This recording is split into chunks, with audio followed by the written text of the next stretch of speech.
Welcome to Patriots Pulse. I'm your host, John Sarianides, and on this Sunday morning, I'm joined by my partner, John Lyons. John, how are you this morning? Not too bad, John. We have the legal tampering period, which is an oxymoron if there ever was one, starting in what? Not even 24 hours, or right about 24 hours from now. So free agency actually starts tomorrow. So it's already here.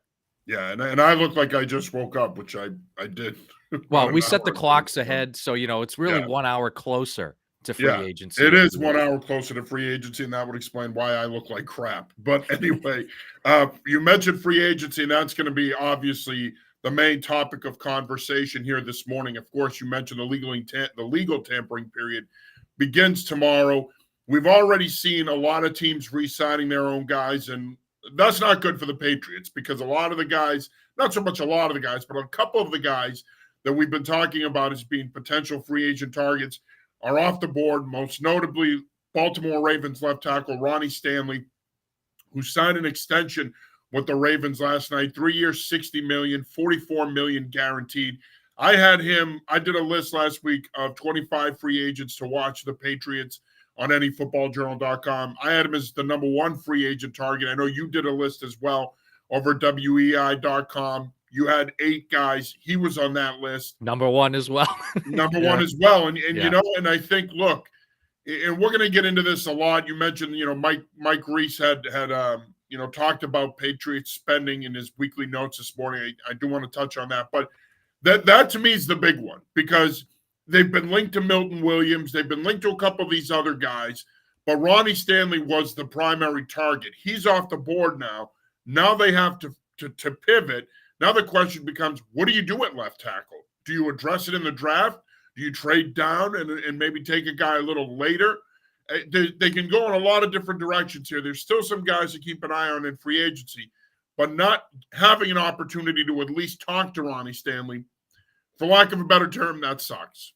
Yeah, and you and I talked about this last week. I think the last time they really got high-end left tackle play was Trent Brown in 2018, right? Not Yeah, Trent Brown in yeah, 2023, because you no, cycled through guys. Obviously, you tried Isaiah Wynn there. Trent Brown came back. You've had Vidarian Lowe. I mean, you've had all these different players there. And the last time it was really, I think, good was Trent Brown in 2018. So it's been a long time. And even Ronnie Stanley, like, to be clear about this, he's not an elite top 3 left tackle no, in the league. He's no. probably in that 10 to 15 range. I think PFF had him at like 12 last year or 14, whatever.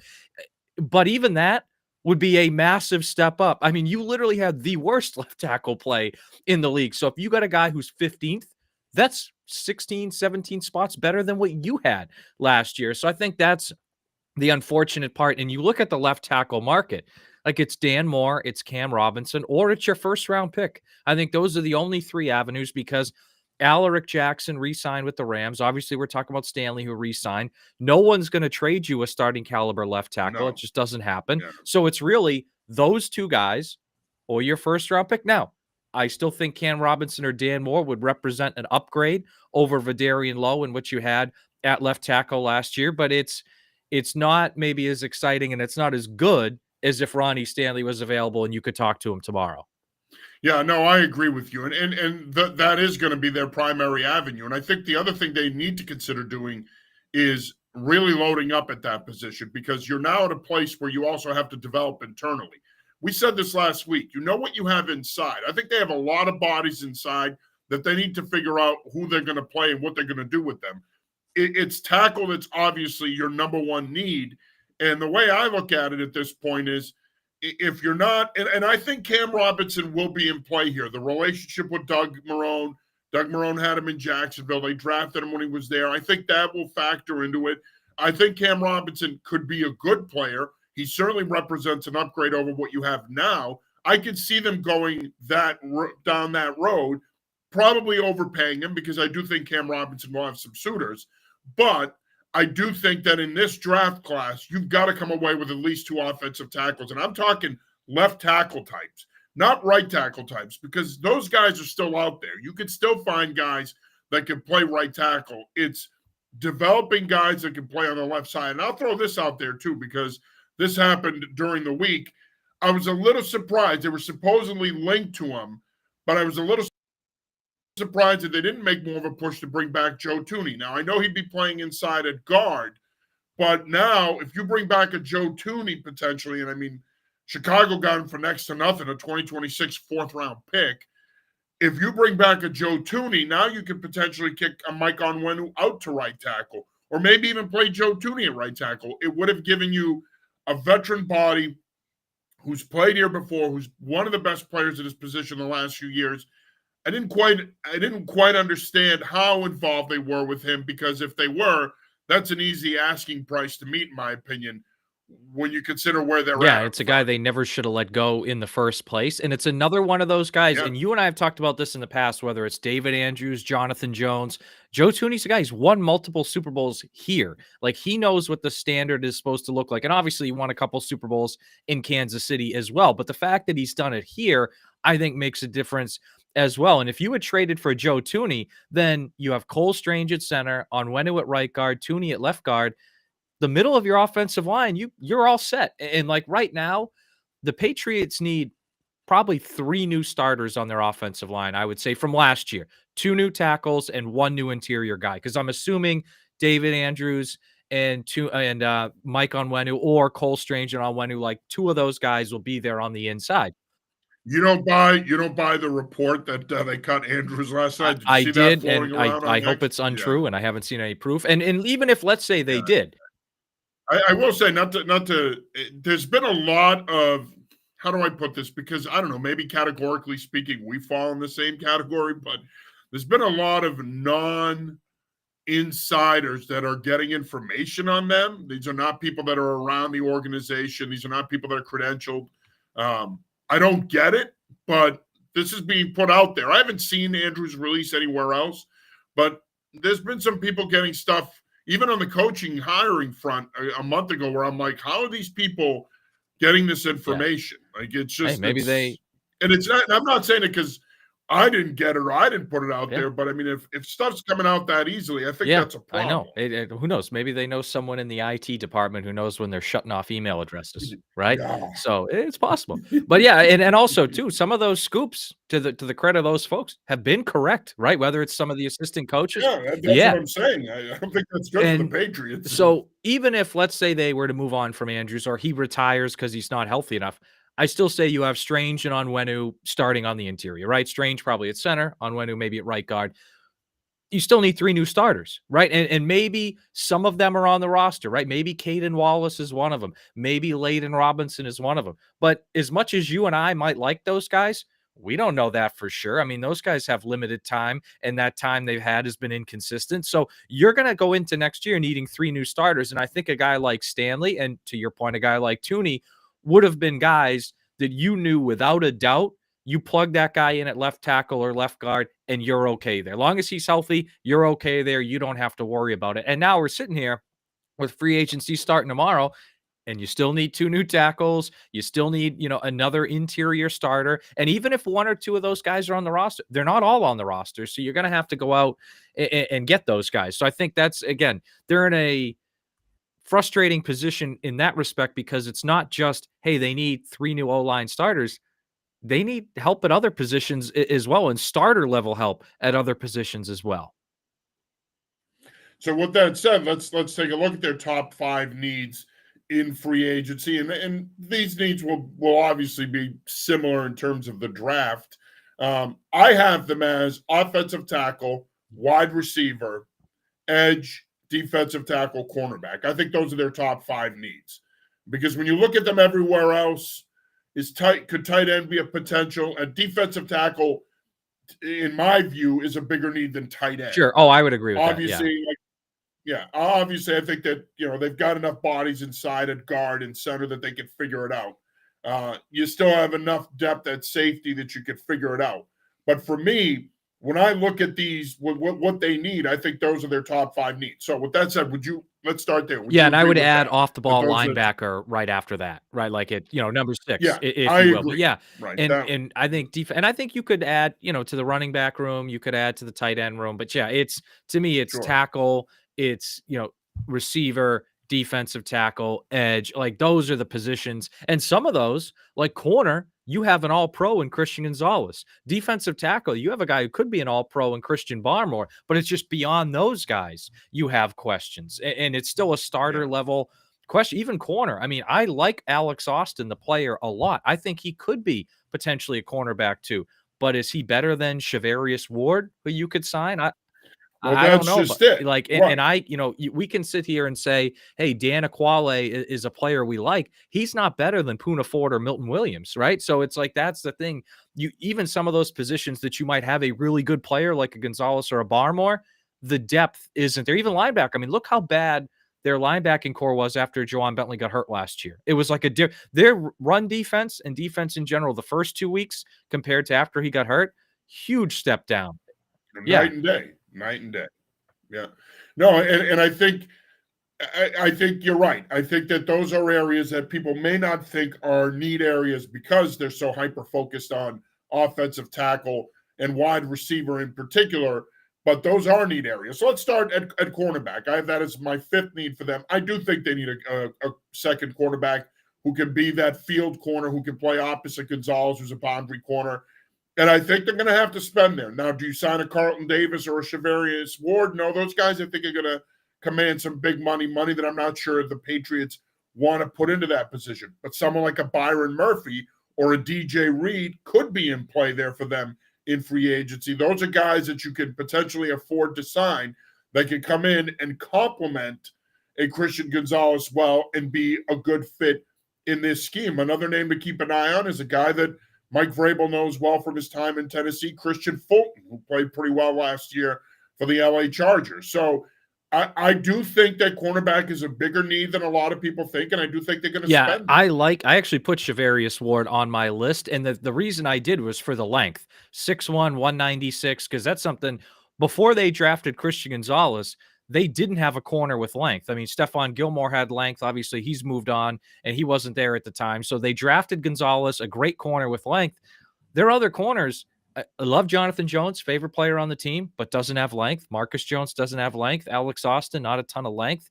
Shavarius Ward has length, so I think he's attractive to me in that regard. Carlton Davis is another one that before his injury this year, he was the starting corner for Detroit, playing a lot of man coverage. He's another guy, won a Super Bowl before, knows what it takes. So I hear you on those two guys will be expensive, but that's actually a spot where I'm okay getting an expensive guy opposite Gonzalez, and maybe it's a 3 or 4 year deal. And then obviously in a year you extend Gonzalez. So when Gonzalez's big money kicks in, maybe the Davis or the Ward move on at that point, 2 or 3 years from now, and you can kind of balance it out. But that's a position I especially think too, and you can probably speak better to this than I can.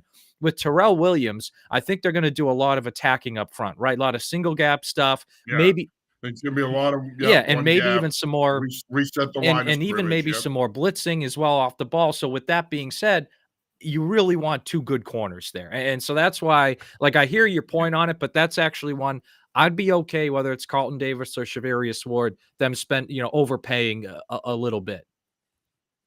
Well, and I think if they don't allocate their funds to offensive tackle or edge, let's say, or even wide receiver, then yeah, I mean you can luxury spend, if you will, on a corner to play opposite Gonzalez. And now that gives you the flexibility to play more man free, more man coverage. I think they're going to play a lot more single high looks than we've seen in recent years, especially under Belichick. I don't think they're going to necessarily always operate out of a two shell or rotate out of a two shell. I think they are going to play a lot more true single high, man free, cover three stuff. So I do think, because I think to your point, they're going to pressure more. They're going to zone pressure more. So I do think you're going to see a lot of those coverages.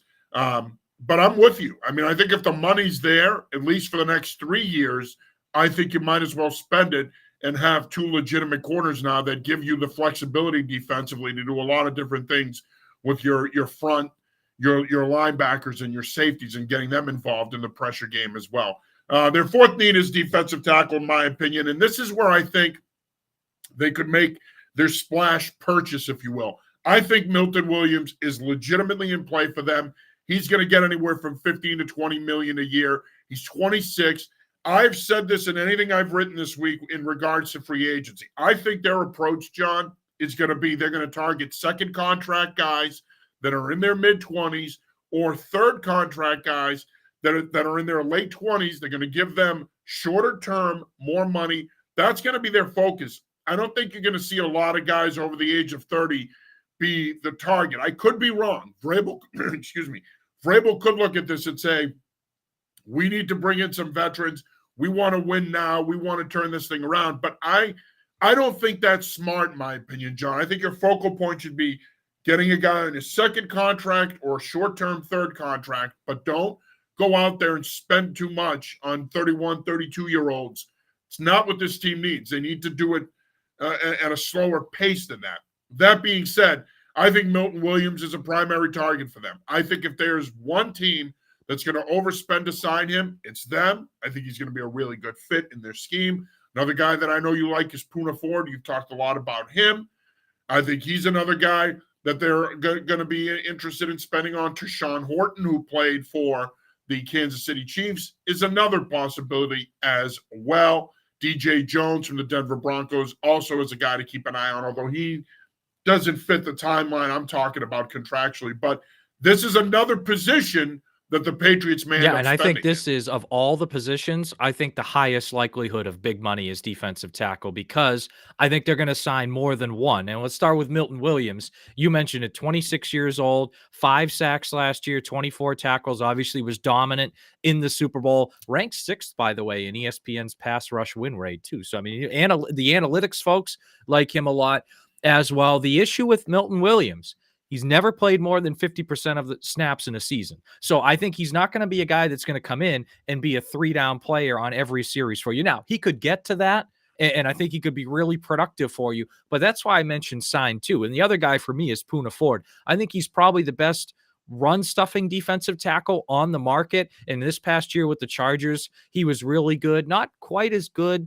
the previous couple of years in Seattle and Buffalo. He's always been a pretty solid run defender, but he's another guy, 29 years old, 39 tackles, 3 sacks. He had an interception as well. 3rd-ranked defensive tackle amongst the run, if you are into PFF as well. So this is a really good player that penetrates really well against the run. And I think if you have a defensive tackle rotation of Barmore, Milton Williams, Poona Ford, and Dan Aquale, all of a sudden you have a pretty good defensive tackle room.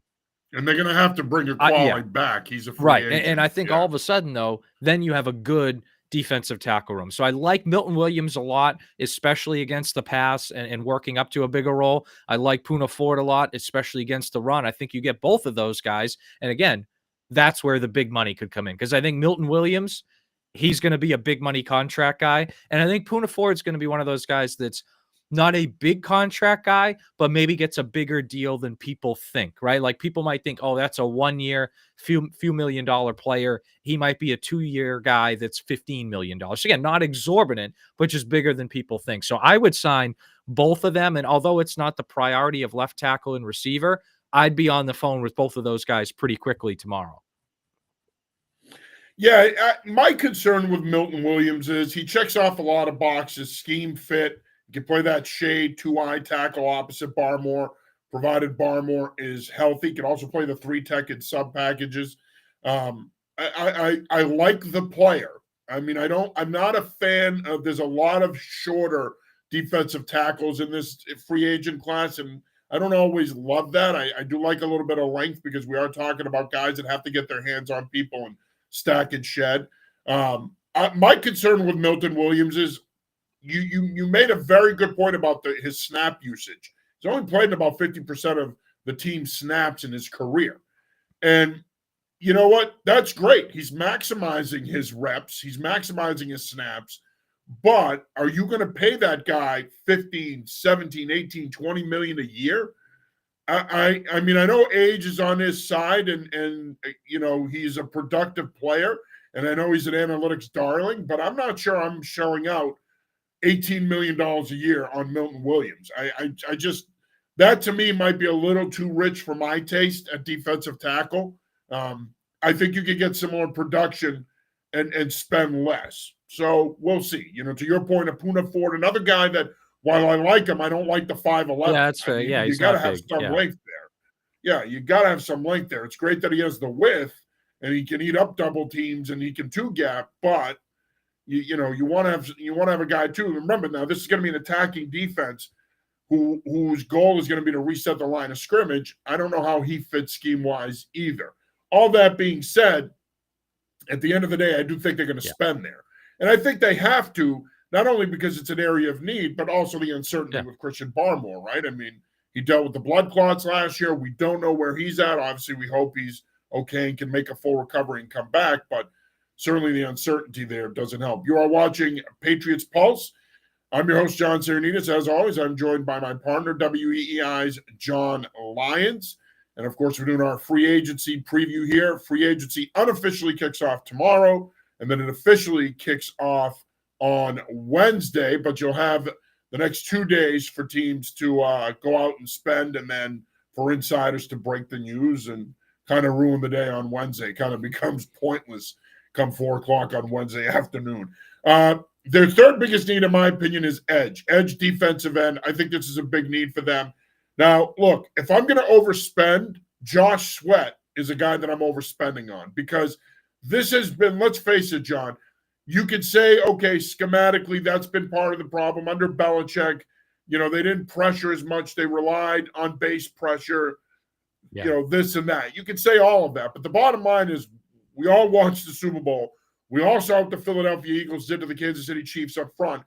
And I think with a new defensive philosophy coming in now, where there's more of an emphasis on one gap, resetting the line of scrimmage, attacking, getting up the field, you're going to need guys coming off the edge that can get consistent pressure. You're not just going to be able to do it via blitz.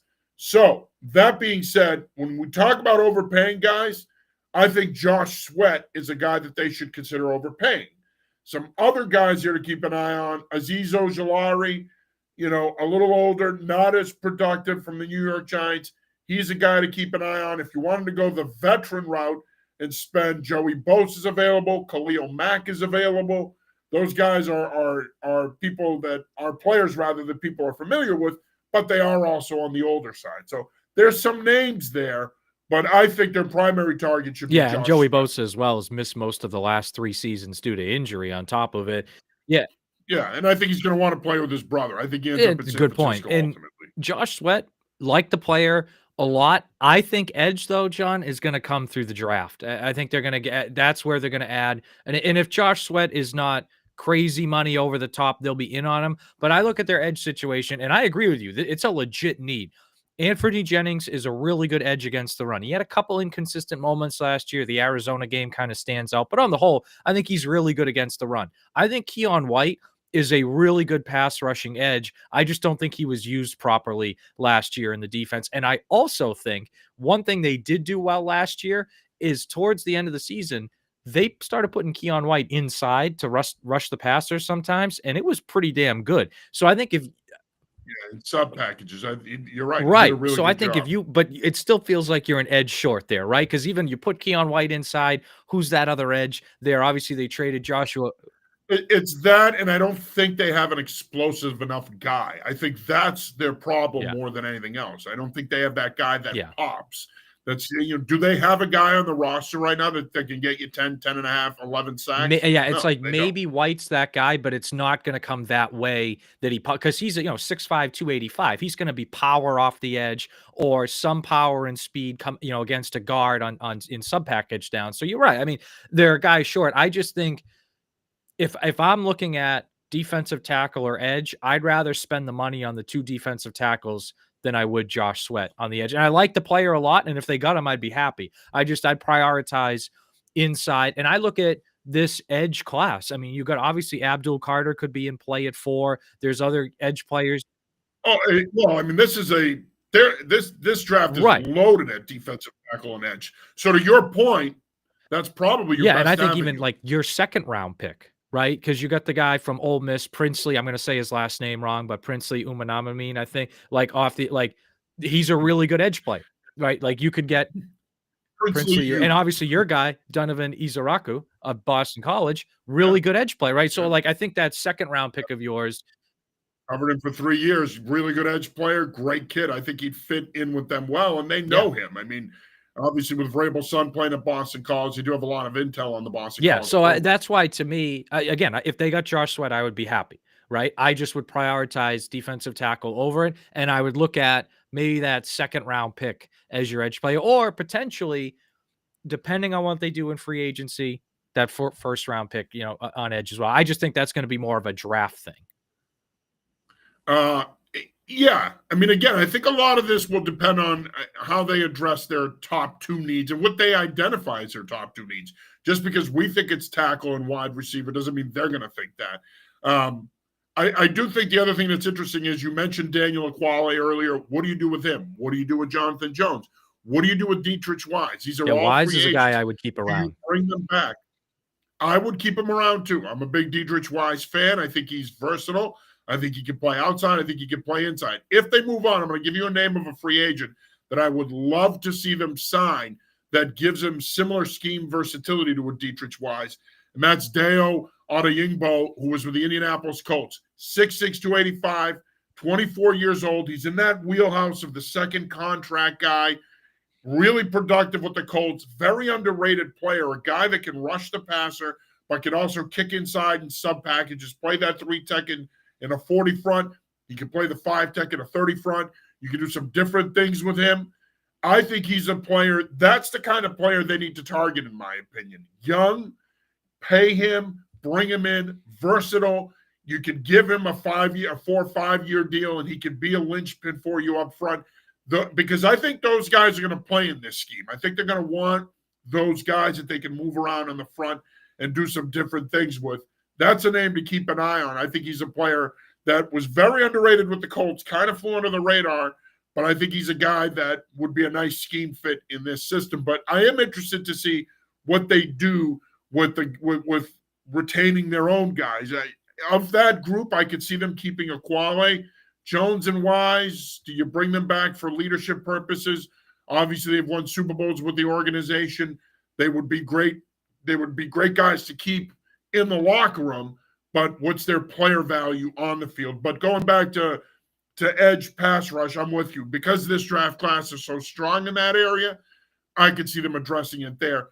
That could be a position that they could move back into the first round for. So, excuse me. We shall see. All right, their second need is wide receiver. And wide receiver to me is tricky with them because you clearly need that alpha one receiver. I mean, that guy's not there. I mean, unless you're willing to overspend on a Chris Godwin, it's going to be hard to get that guy realistically in free agency. Your best bet might still be trade. Now, there was a report that surfaced last night that the Rams aren't getting a lot of feelers for Cooper Kupp for a third-round pick. So they're willing now to talk to teams for a lesser pick, potentially a fifth-round pick. I mean, do you now maybe, even though you know his injury history and his money, do you maybe make a run at him now that it could be a more affordable acquisition? Receiver to me is tricky, John, because you clearly need a one. You need a guy that can be your go-to target and lead that room. But I don't know how you get that player. I mean, there's not a lot of that in free agency outside of I think Godwin. you can make the case you need a 1 and a 2 in this group because Kendrick Bourne, he's still working his way back from that injury a couple of years ago. He was better last year, but not as good as he was in 2021. You and I love Demario Douglas. We've been singing his praises since they drafted him, but that's a third or fourth slot guy in a good offense, right? Yeah, and I think he's been underwhelming, especially last year. Excuse me. You've seen some flashes of it, but he's a little bit of a media darling. And part of it is he's a great kid. He's great to deal with in the locker room. He's awesome. But you need to see more out of him. I think it's more hype than reality. Yeah, and I think their projection on Jalen Polk plays a big role here because I think Javon Baker and Kayshon Boutte, I just don't see them as guys that in a good offense long-term are going to be here. Because Boutte, there's questions to me like, does this guy get it off the field and in the locker room? And Baker to me is a guy, he's a flash guy. Like he'll make 2 or 3 plays in a practice or a game that you're like, oh, hey, that's really good. But the consistency, at least last year, I didn't see it. And I don't think you fully saw it at Alabama and UCF either. So the reason I bring that up is this. The only thing I'd say with him, though, is, and I think you'll agree with me, is did he get a fair shake? Neither one of them did. I know and that's why, and that's why I'd say, like, right. Polk did, I think, but I don't think Baker did. I think Baker, for whatever reason, got kind of lost And in the that's why I shuffle. would defer to their evaluation too. Like I would go after Chris Godwin for decent money. I mean, 29 years old. He's had over 1,000 receiving yards 4 times in his career. Last year, he would have had 1,000 yards again if he didn't get hurt in October. But there's two other. So first of all, he would be your starting Z receiver. He'd be the best receiver you've had here since Julian Edelman retired, and he'd be probably the first time since you had Rob Gronkowski that a defensive coordinator actually had to game plan around someone in the passing game. So for that, but also two other reasons. One, another guy, and I know I've said this like 3 times already, he's won a Super Bowl before. I think that matters.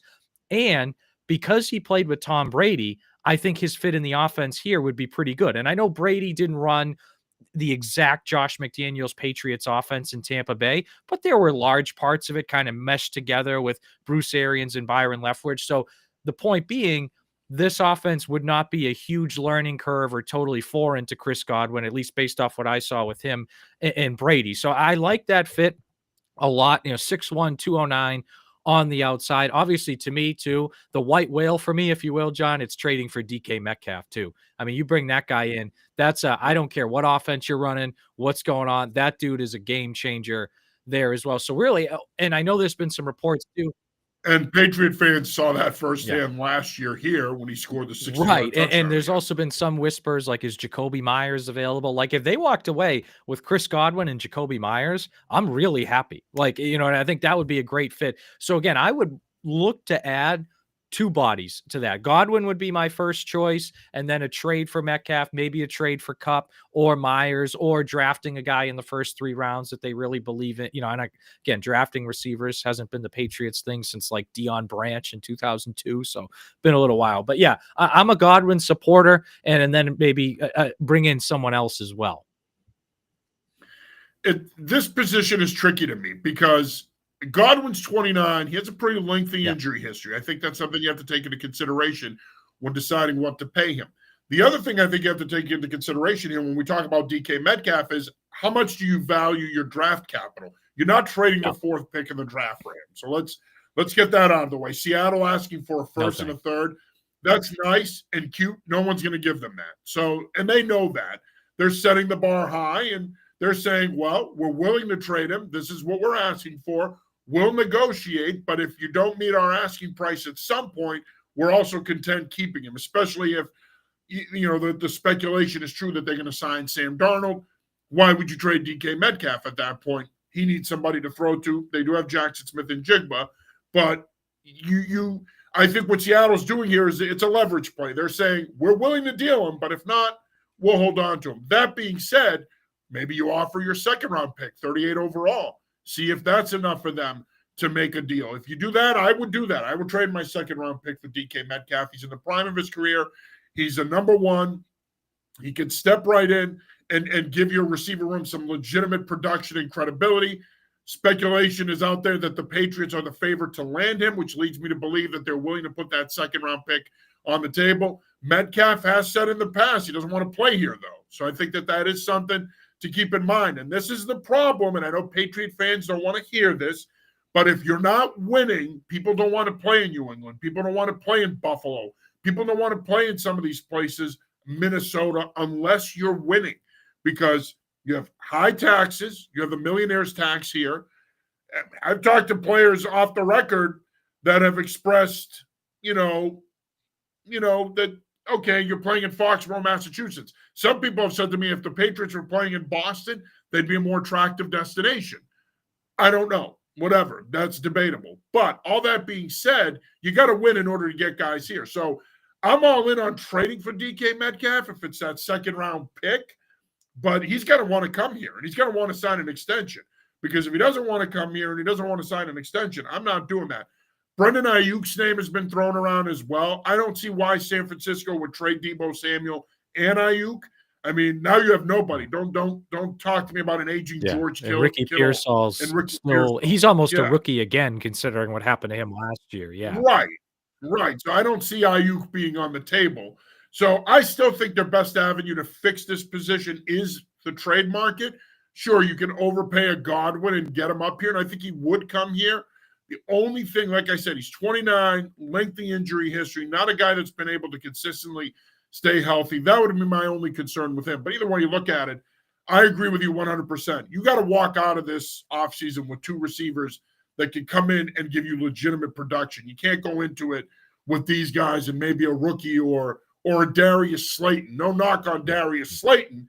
I think he's a potential target. I had him in my top 25, but again, you need more than that. And finally, offensive tackle, of course. We touched on it to start. Ronnie Stanley gone off the board. Their focal point now, Cam Robinson, Dan Moore, Jedrick Wills, who I think, if healthy, could be pretty good. You could, of course, also get guys that get cut here that could become available in the coming weeks and months that you could potentially bring in. But right now, it appears, John, and I think, and you said this earlier, it appears that if you're going to address offensive tackle, specifically left tackle, you're going to have to. Yeah, I mean, look, I'd be a supporter of signing a Cam Robinson because he, again, like, is same thing we would say about Ronnie Stanley. Cam Robinson might be the 18th or 19th best left tackle in the NFL. That's still a hell of a lot better than what you've had the past few years at left tackle, especially last year. So, like, I would still be a supporter of that guy, but I think with Stanley off the board, no real trade candidates, Alaric Jackson off the board, I think it's going to be, whether it's at 4th overall, whether it's a trade down in the 1st round, or whether it's that 2nd round pick, you're taking a tackle in the first 2 rounds, and it's going to be a guy that could legitimately play for you. And I think a big part of this too is their evaluation of Caden Wallace. If they think Caden Wallace can be their starting right tackle, then they can put on Wenu at guard, Strange at center, and then draft a left tackle, figure out left guard. If they're not as high on Caden Wallace, or they're not sure, then we're talking about 2 tackles you need next year. Because you talked earlier in the show about drafting 2 tackles. If you're not high on Caden Wallace, you might have to bring in 3 tackles this offseason, whether it's 1 in free agency, 2 in the draft, right? Just to see what can shake out there. So, I mean, I would sign Cam Robinson and then still draft a tackle in the first 2 rounds. Really, that would be kind of my plan there, because even if Cam Robinson is a lot better than what you've had, I still wouldn't confuse him with a great tackle. So that's still something you're working to build towards. And I think it's an area, no matter what, you want stability. I mean, this is an organization that drafted Nate Solder while they still had Matt Light. So that way, when Light retired, Solder could take over. So even if you sign Cam Robinson, I still want to tackle in the first 2 rounds of the draft. Yeah, I agree. And I would not rule out the trade market. I know teams aren't going to trade away quality left tackle types. I mean, there's not that many of them. So if you have one, you're not going to put them on the market, but you never know, man. It's you fair. never know. I just don't see it. You know, I don't see it either. But do you call the Giants on an Andrew Thomas? Do you call the Chargers? If you want to really be bold, do you call the Chargers and say, hey, what would it take for us to get Rashawn Slater on? Yeah, I mean, they just drafted Joe Alt. You could kick him to the left side. You know, you can plug someone else in at right tackle. I highly doubt that they'd be interested in doing that, because Jim Harbaugh is a firm believer in building from the inside out and having the best offensive line in football. So, I mean, I do think that, and there are other avenues. I mean, you could trade for backups who could be better than what you have right now, potentially. So I wouldn't rule out the trade market in terms of addressing offensive tackle. You also have a lot of veterans sitting there. Tyron Smith is a free agent. Morgan Moses is a free agent. But, I mean, again, these guys are long in the tooth. I don't think from a timeline standpoint they fit the way that they're going to want to spend. I think that their focus is going to be on 2nd contract guys, 3rd contract guys, more money, shorter term. I don't think they're going to be looking to go into the 4th contract market or even 5th contract market and pay guys that are veterans that are in their early to mid 30s that are going to be expensive. Those guys are 1 or 2 year fixes.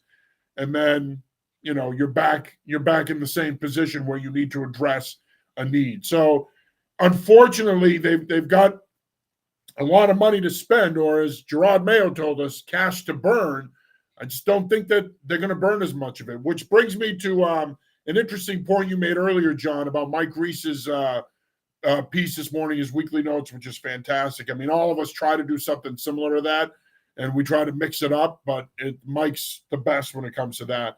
On Patriots spending, and their real spending. I thought he had a pretty good point Yeah, in and he that said, piece. and this has been talked about a lot by a bunch of different people, but Reese basically said their cash spending, it was third in the NFL in 2021. Of course, you remember that's when they spent $250 million in free agency. And since then, it's been at the bottom of the league, and it's largely been at the bottom of the league over the past 10 to 20 years. And I think, one thing that is probably the biggest driver in that, and I know everybody wants to blame the Crafts, and I'm not absolving them, but the biggest driver in that is that they haven't drafted well in the first 2 rounds since 2013. I mean, the last time they gave a first round pick a second contract was Donta Hightower, and he was drafted in 2012. I mean, if you think whether it was Dominique Easley or Malcolm Brown, Sony Michel, N'Keal Harry, Mac Jones, you name it, if they were giving these guys second contracts, that spending number would be a lot higher. Now, it still wouldn't be at the top of the league, but it would be a lot higher. And you go back to when they drafted well at the top of the first round, Richard Seymour got a second contract. Ty Warren and Vince Wilfork and Logan Mankins all got second contracts. Gerard Mayo, Devin McCourty, Nate Solder, Donta Hightower, I mentioned. They all got second contracts. Rob Gronkowski, and he was top of the second round, right? Rob Gronkowski, second contract. All these guys got second contracts, big money contracts. Logan Mankins set the record for guards at the time getting money. But because they haven't drafted well in the first 2 rounds since then, and they're not giving out second contracts, I think that is, in my opinion, the single biggest driver of them being at the bottom of the league in cash spending. And again, I'm not absolving them for building a lighthouse instead of signing DeAndre Hopkins a couple years ago. I'm not absolving them for the lack of updated facilities, the no family room, and all that. But I just think if the Patriots are going to be a contender again, it's going to be centered around them drafting well on the first 2 days of the draft and signing those guys to second contracts. I mean, Christian Gonzalez is going to get a second contract here, and he's going to be the first guy since Hightower in 2012 to get one. I mean, that, to me, that's the story. Like, if you drafted better in those first 2 rounds, that cat, again, I'm not telling you to be number 1 or 2 in the league, but it would be a lot higher. It'd be a lot higher. You'd be in the middle of the pack, and you'd be a much better else. football team. I mean, if you drafted Nick Yes. Chubb in 2018, he's still here with a second contract, and that number looks different. If AJ Brown was drafted in 2019, he's still here with a second contract, and you look a lot better, spending wise. So again, I'm not absolving them for not spending enough, but they've shown, 15, 20 years ago when they did draft well those first 2 days, they would extend guys. Yeah, no, I agree wholeheartedly. And I think that that's a fantastic point that you make, John, because that's what it comes down to. Bottom line is you have not drafted well in recent years. You haven't had the need to pay guys second and third contracts. And thus, you're not spending to the level of other teams. And let's not forget, again, that was a knock on Belichick. He didn't spend. 2021, spent over $100 million in contracts. So they did spend. They didn't do it often, and they were frugal when they didn't need to be. But I think you make a fascinating point in regards to them not giving guys out second contracts. Real quick, Ken Matthias checks in. Where do the Patriots go at O-tackle and wide receiver after the Stanley deal? Also wide receiver. Unfortunately, Ken, we are short on time here. We did talk about all of that. So if you get a chance to go back and watch, please do. Bottom line, we think that they're going to have to pivot to Cam Robinson, potentially Dan Moore at tackle. And then wide receiver, Chris Godwin. Possible trade for a DK Metcalf or a veteran that way. But as it stands, their options are going to be limited at both of those positions and then their top 2 needs. All right, John, any final thoughts here? So I think we're going to be doing a show next Sunday, John, and I think we're going to be sitting here kind of happy, but also not as happy as maybe we're hoping when it comes to free agency. I think they're going to get a couple of these pieces. I think a Milton Williams, I think a Poona Ford, but I don't think we're going to see them solve left tackle. Maybe they'll bring in 1 receiver and we'll be happy, but not 2. So I think just if we're being realistic, especially with Ronnie Stanley's sign, we will be happy next Sunday, but we won't be necessarily ecstatic and jumping for joy, I think. No, the only way I think you are is if they trade for DK Metcalf. If they pull that off this week and get a Metcalf and you sign a Cam Robinson, yeah, and maybe a Milton Williams, now you're heading in the right direction. You fortified some key needs, add another corner. Now you can be excited, but I think that's going to be a lengthy wish list. Some of that might happen, but not all of it. In any event, we will be here to cover it for you. We're going to have the rest of our free agency previews up today on anyfootballjournal.com. So follow along. We know you have plenty of great options in this market. when it comes to the Patriots, but we think we more than hold our own when it comes to content and the Patriots. So please make sure you're watching Patriots Pulse, and as always, following along on anyfootballjournal.com. For John Lyons, I'm John Sarianides. We will be back with you next week.